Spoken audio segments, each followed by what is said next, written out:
Hi, I'm Shannon, back from houseimprovements.com, and in today's video we're going to show you how to install this styrofoam faux stone panel. Before we get started, I just want to give a quick shout out to all our Patreon supporters though, and I really appreciate them watching, and you guys as well. And if you're not sure what Patreon's all about or you want to check it out, click the link in the description below. So, like I said, we're going to install some these are like a stacked looking stone styrofoam panel. We're doing a feature wall today. There's a few brands of these panels. The brand really doesn't matter. Today we're just mostly going to show you how easy it is to use and some of the ways that you can cut it and install it. Like I said, a lot of them are pretty similar products. So basically it is styrofoam. It just comes out of a mold by the look of it, I would guess. And then whatever color or variations of color you want on the front. Very lightweight. It can be used inside or outside. At least this product can. I think most of them can be. We're going to do a feature wall here with ours today. But like I said, you can use it outside. We're going to basically just be using the panels themselves, but most manufacturers will have, outside corner specific panels. They're going to have ledges. If you were bringing it up the wall so far and you wanted like a stone ledge across the top to finish it off, they've got those. There's different trim pieces, that sort of stuff. So once you find the brand you want to use, just check out all the different pieces, and most of them will have instructions on how to use those pieces, but it's pretty self-explanatory once you get going. The panels themselves really are just mounted using screws through this upper lip. We're not going to be using a starter strip just because of the situation we're in. We're just going to actually put a few dabs of glue on the back to glue the very bottom. But if you were not sitting on top of a cabinet like we are, you might need a starter strip. So it's important just to get that on and level, and then you're basically ready to go. So like I said, we're going to attach it with screws. Most manufacturers recommend like a 2-inch deck screw. Doesn't have to be anything special. I'm just using a drywall screw. The reason I like the drywall screw, in this case, we're indoors, so moisture isn't going to affect it or rust it or anything. The coloring of this stone is dark. The head of the drywall screw is dark, so if you happen to get one showing up, it's going to just blend away and nobody will ever see it. So that's why I'm using those. This can be applied over just about anything. In our case, we're going right over plywood. But this could have been drywall. It could have been, if you're on the outside, it could be, your house wrap, because you'd still need house wrap under this on the exterior. The reason I chose plywood is just because I can simply screw it anywhere I need to. If you're going on a drywall wall, you're definitely going to want to try to hit some studs along the way. Not that this really weighs anything, but just to make sure you've got it held in place securely. But by using the plywood, we kind of eliminate any of those issues, and I can put a screw anywhere. You also probably noticed this big black rectangle of plywood here. So like I said, this is a feature wall. There's going to be a 60-inch TV, flat screen TV mounted to this wall. So it's going to be much bigger than this plywood. And because of the design of the room and everything, you really can't see behind the TV very easily. So just to simplify it and give us a good strong mount for the TV, we've just put another piece of plywood, blacked it out, and we'll just stone all around it. And you'll never even know it's there once the TV's in place. So if you didn't want to do this, I would highly recommend you at least do a small area, at least where your bracket is, because this really you can't really mount the TV over this. You're going to be crushing it with the trying to tighten up the bolts or the screws. So that's what you see there. Stuff's really easy to cut. We're going to cut it ourselves on a miter saw and a table saw. But basically, you can make some cuts with a drywall saw or anything like that. But ours is going to be fairly basic, and we're going to use our other electric saws for that. Some of the tools that we will be using for this are right here. Just some basic stuff. You need a drill. I did a bit of a layout of the wall here, just to get an idea of where I needed to start and how that was all going to work out. So I've got a bit of a layout. I've got my screws. Here's the drywall saw, utility knife just in case. I've got my adhesive. Make sure if you're going to use an adhesive anywhere on it, that it's approved for your type of product. In this case, like a polystyrene. So we want to make sure it isn't going to melt it when we, over time, if we apply it on there. Got my safety glasses. I also purchased the touch-up kit. And most of these manufacturers will all have this sort of thing. There's some caulking and everything like that too. I wanted the touch-up kit because when we do some of our cuts around this board, just in case somebody sees by the TV, we can let me just show you here. Because when we make a cut, obviously the interior of the panel is not colored like the face. So we can touch up any ends that happen to show that stick out further than the plywood. So I ordered the touch-up kit. We've got that, a couple little brushes to put it on, a level if you need to get yourself a level line there. I've actually snapped a line here just to double check, but this cabinet is level anyways, so it worked out fine. So I think that's the basic things I can mention. I think we're pretty much ready to get going. For the first couple rows, I've got the pieces pre-cut, and before you cut anything, like I said, you want to make a little bit of a design layout for yourself, and just be sure that you're not ending up with any little slivers, especially in our case we're fitting between some walls. Something else important to mention, and when I first got these panels out, this is I think the third time I've used them. I've never used them indoors, but this is the third time I've used this same product. And even on the box and the packaging still, it tells you that there's basically 4 styles of panels in that box. And they're supposed to be labeled 1, 2, 3, 4. And they just, so that you keep going in order and you don't get 2 panels identical all stacked up or something. When I got this stuff out, I couldn't find a panel that was the same. There's some similar stone patterns, but the coloring in it is different. So I'm not too worried, and I don't see any numbers at all on it. So they've maybe have changed the product and not changed their packaging yet, but just be sure if yours is that way. If you can see what I've got here in the corner, if yours were numbered like that and you needed to, make sure you didn't get out of order, what I would normally do is just stand them all here in the order I'm going to use them so that I don't get myself mixed up. But in this case, it really didn't matter. Okay, so I'm going to set this piece to the side because this isn't one we need right away. And in fact, I think actually we're going to get the camera resituated before we get started. Okay, like I mentioned in the introduction there, that I snapped a line as a guide. Now that's this red line, you can probably see it better now. So to determine that height, that's the height of this panel up to here. And I measured that up at each end of the wall, stretched a string line, or a chalk line, sorry, between it, and snapped that line just as a guide for myself. Really, in my case, the surface I'm working off of is level anyways, so I really don't need it, but I'm just trying to explain what to do. Now, I also mentioned that you may be using a starter strip, especially if you don't have something like this to kind of sit on and get yourself started, or you're working outside. Now, what a starter strip is a piece of plastic that you have to order separately. And it basically allows, if this is the first panel, it basically locks in the bottom of the panel, and the starter strip is screwed to the wall. So the starter strip is really, and I'm going to draw this large,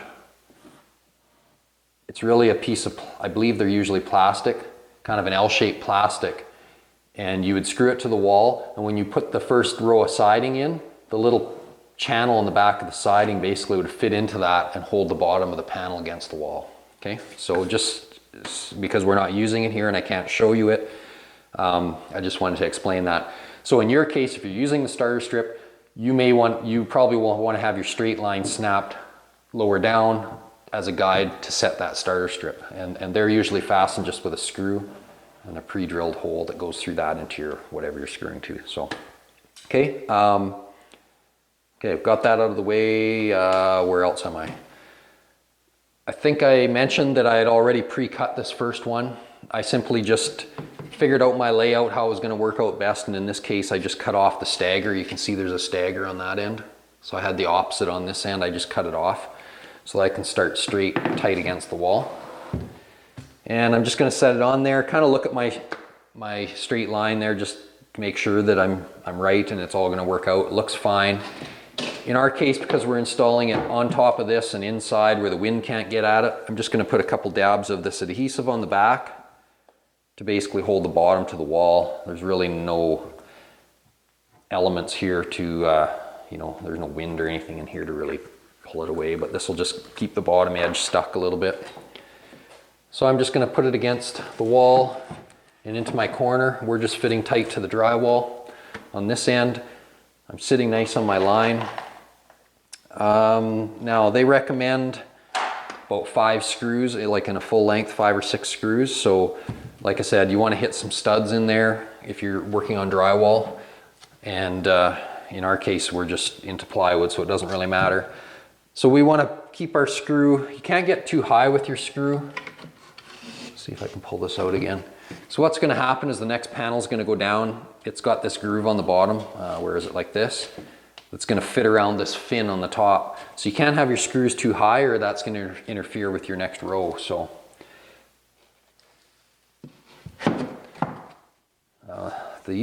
I'm sure they used to have a guideline on there, but they don't have that anymore. I would say you want to stay up about maybe 1/4 of an inch off the bottom on this particular one, but just look at your own brand that you're using and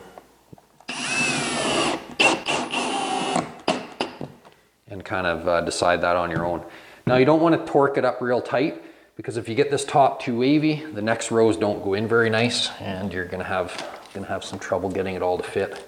So I'm just getting my 2 ends secured, just snugging it up. Adjust my drill here a little bit.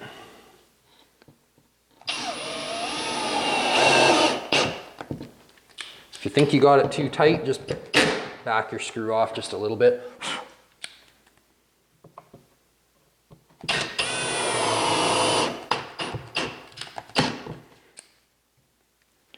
And we probably really don't need that many screws for indoors here either, but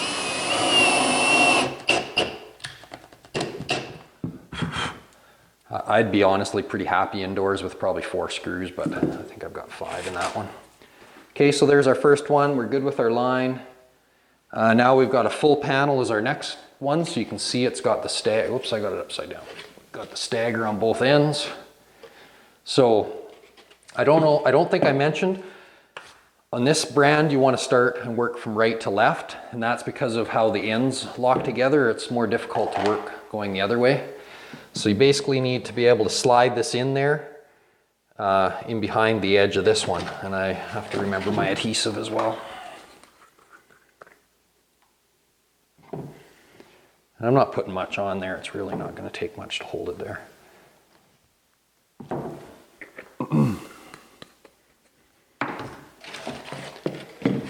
Okay, so I've just got it close to being against the wall. I want to slide it together. And they recommend putting all your joints tight. This product, especially being out, if you're outside, it will expand and contract a little bit. So you need a little bit of room to work with there. They say to take it out of the box and install it tight. I'm not sure that's the best way to do it if you're working outside, because in theory it should expand. So if you put it right tight to start with, you're likely going to have a little bit of trouble. So I like to leave a little bit of a space. Really, when you look in the pattern, there's spaces anyways. So tuck it in there.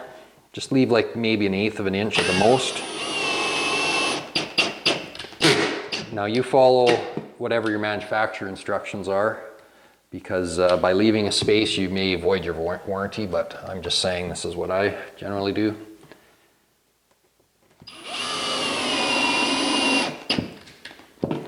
It can be very easy to over tighten this, so just want to take it easy.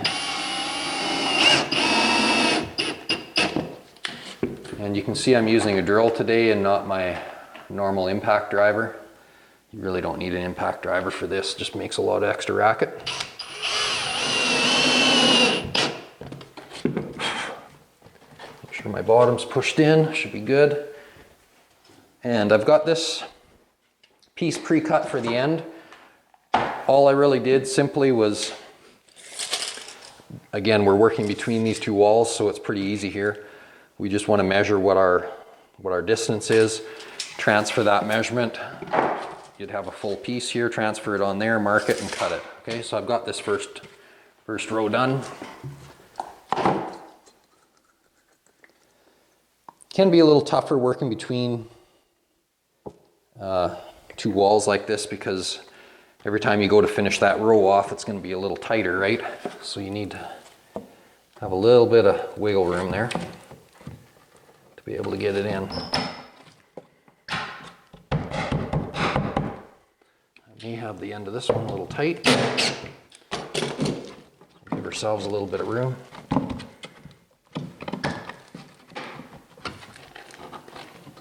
Actually, I may have to actually cut this one off a little bit. Definitely got it a little too tight. Okay, I'm gonna go give that a quick cut. Okay, so I trimmed that off a little bit, and I'm just gotta try to get this joint to fit together this time.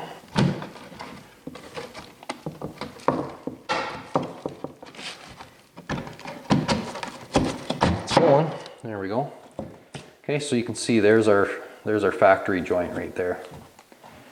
Okay, so I might be in the way here getting these couple screws in. I'll try to get over to the side.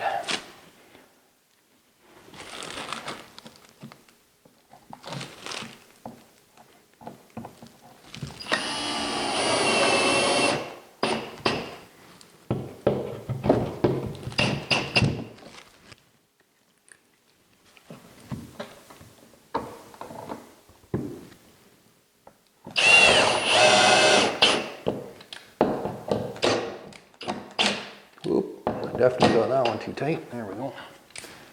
Throw one more in it just for good luck.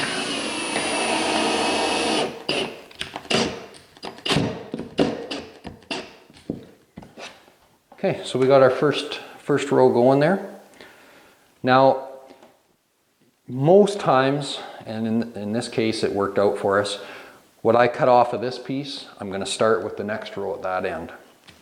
That may not always work out in every situation, depending on your particular project, but in our case it did.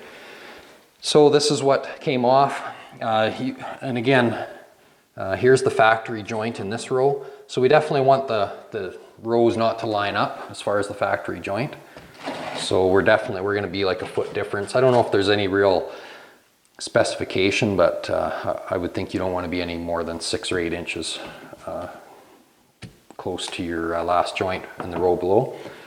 Okay, so we basically kind of got it started on there. And again, remember I said how that moved together. And I can slide it over tight to this end and get it down there tight. Okay, that looks good. We've got just a nice line there. So I can screw this one on, then our next one will be a full one.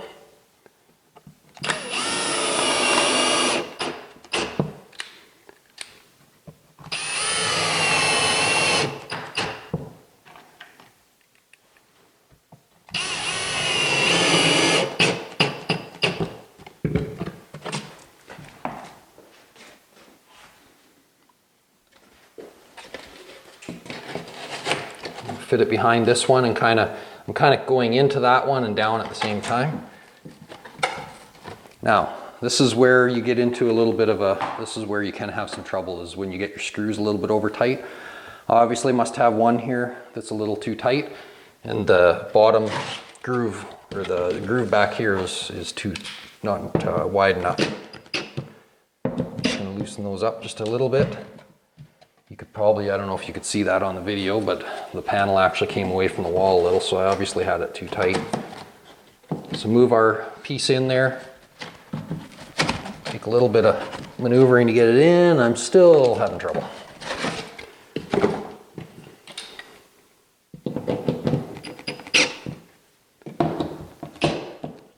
Just see.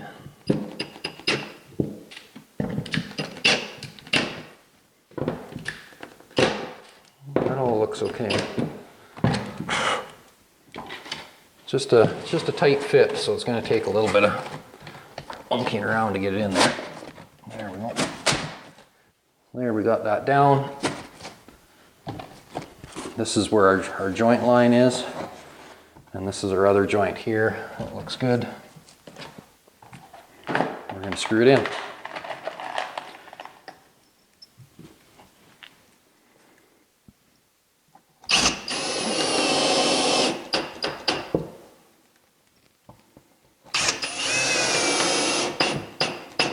So these panels from factory are around 48 inches long, and seeing as we really don't have any factors like wind indoors here, I'm just going to put 4 screws in.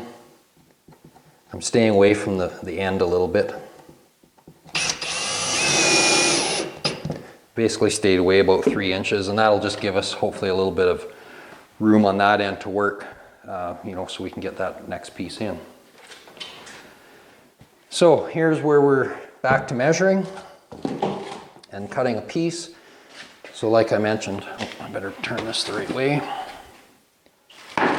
In my case, I can just butt straight tight against the wall down there, measure down to this end, and transfer what I want for a length to this new piece. So I'm going to go 32.5. Now it's important, I want to measure, this is the end I'm keeping, I want to measure from that point over this way and cut the panel off. So 32.5. Put a little pencil mark, it's kind of hard to see on this color. And then we're going to go out to the saw and cut that. Okay, so we've chosen to make basically most of our cuts with power saw. You wouldn't have to if you had like one of those little plastic or wooden miter boxes that has the groove cut in it, you know, for doing angles for trim and that. You could use that. Anything that would keep you straight, and use a handsaw, it wouldn't matter. This stuff cuts really easy because it is foam, but the one thing with it, and the reason we're out in the garage and not down in the room where we're working, is because the bits and the dust tend to be a little staticky, and I just didn't want that attracted on the walls and everything else, and it's just hard to clean up, so we're doing it out here in the garage. So again, just like any other material, we're going to line up our where we want our cut with our blade. Okay, I'm holding my material tight against the fence.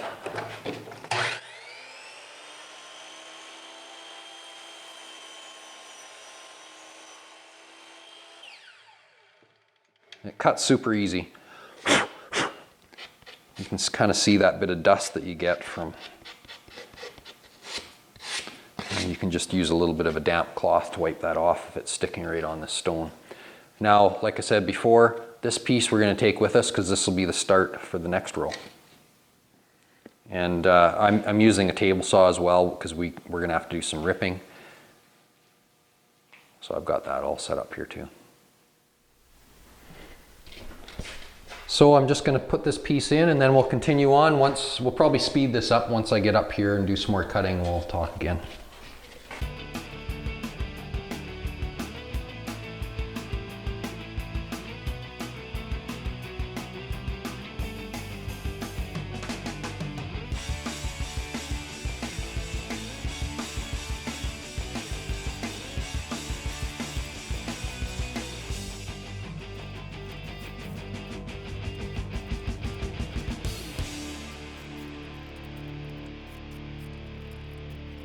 Okay, so we sped up that last little bit. We did find a few little things here, and I'm going to pass them along.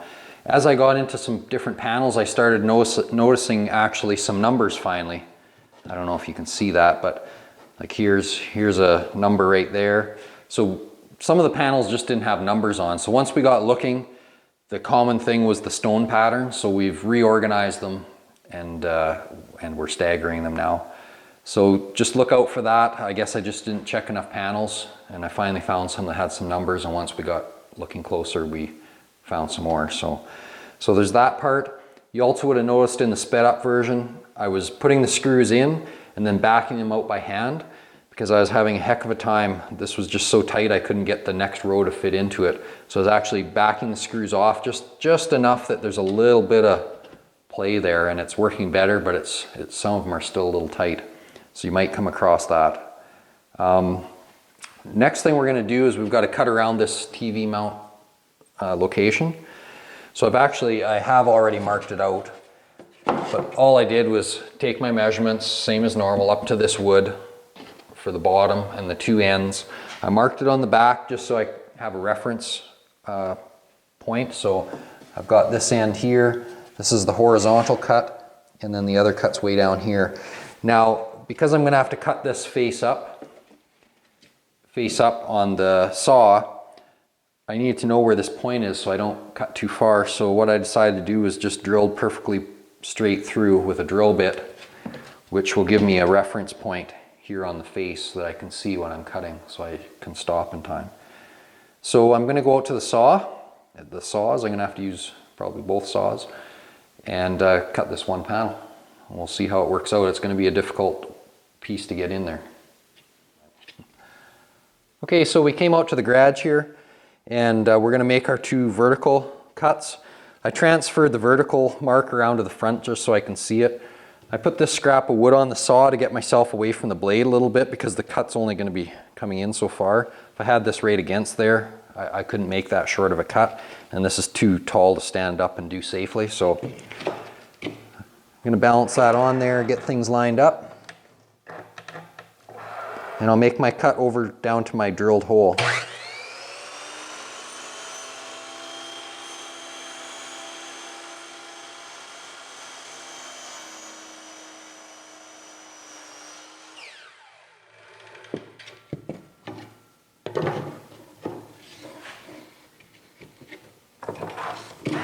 This side will be easier to see.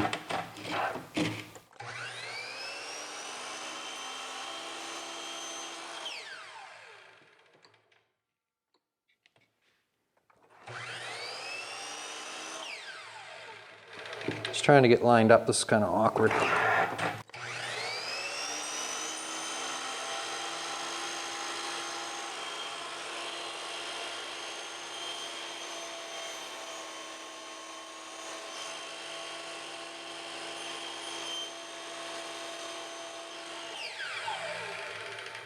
Okay, so I can get my vertical cut so far. You can see I've got down to my hole there.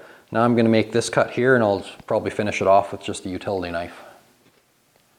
Okay, so because I can't just push this through the table saw because we need to leave this little piece here, what I'm going to do is I've got the table saw fence set to where I need. I lowered the blade right down. I'm going to put my piece onto the saw where I safely know that as I raise the blade, it's going to come into our cutting area that we need to cut. I'll raise the blade up where I need to go, and then I can do my cut.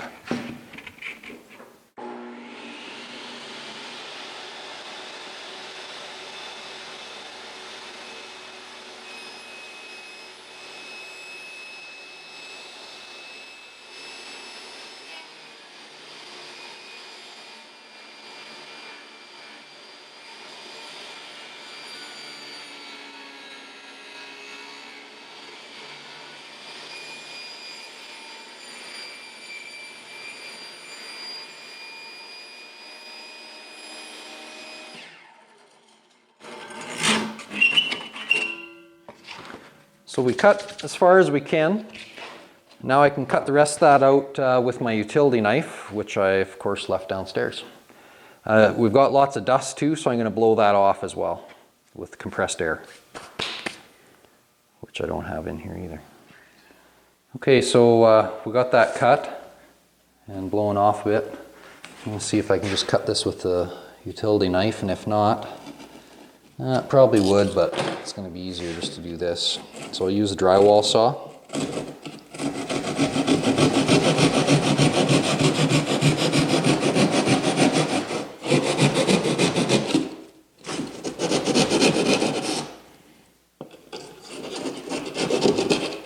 Just to kind of finish those cuts out.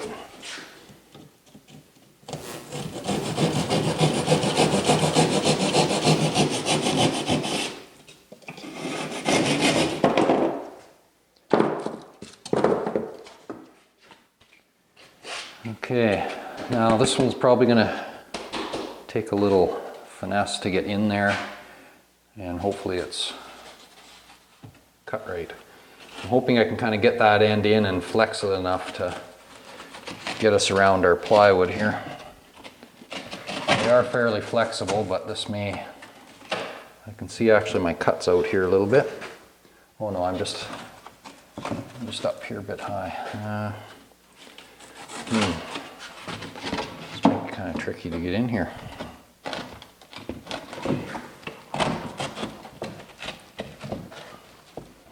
I think I may have to take that one off, or loosen it off for now.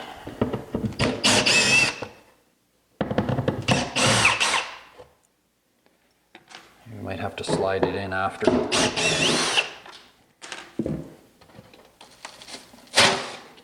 We'll see how this kind of goes here. The length of my cut looks all right. This could be a little tricky to get in there.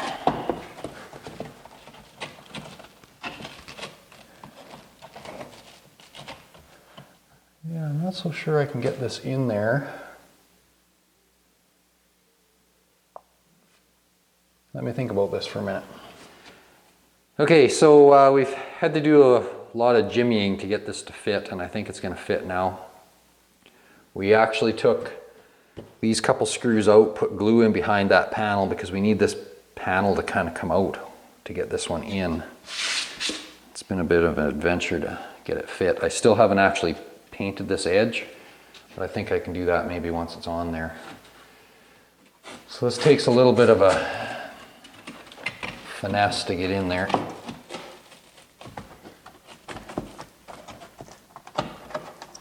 Because that bottom groove has to all line up, and it's really hard to get it started.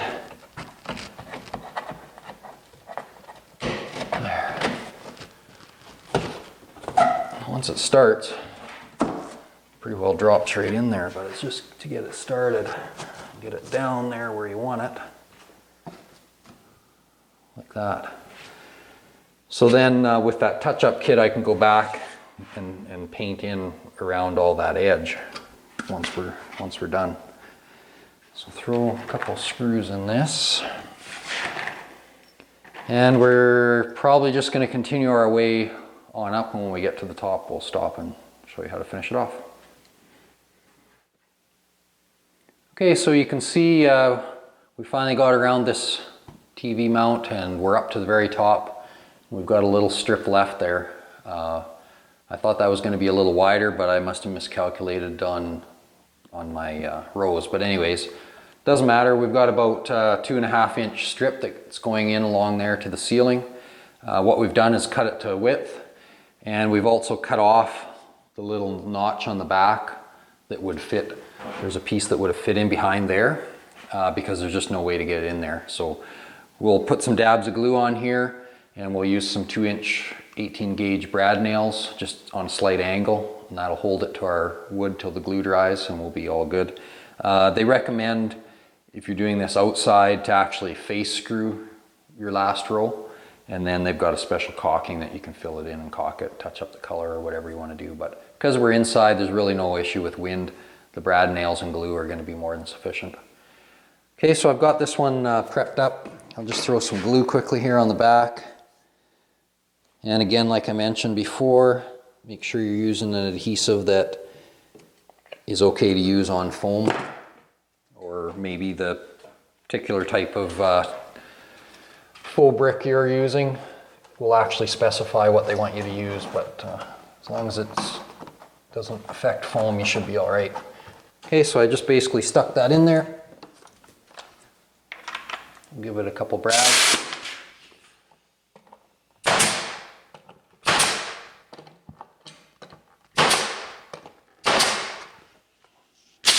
Now those little brad nail holes, you won't even see from down here. If they're in a spot that you could see them, you could just touch them up as well. I think in hindsight, we struggled, as you've seen, putting this piece in that went around the bottom. I think in hindsight, next time I would cut this back piece off on that as well, just to make it easier. Throw some glue and a couple brads on it, and instead of spending 15 minutes messing around with it, it would have been 5 minutes and done. I don't do this all the time, so you kind of learn something new every time you deal with it. So there's our last piece.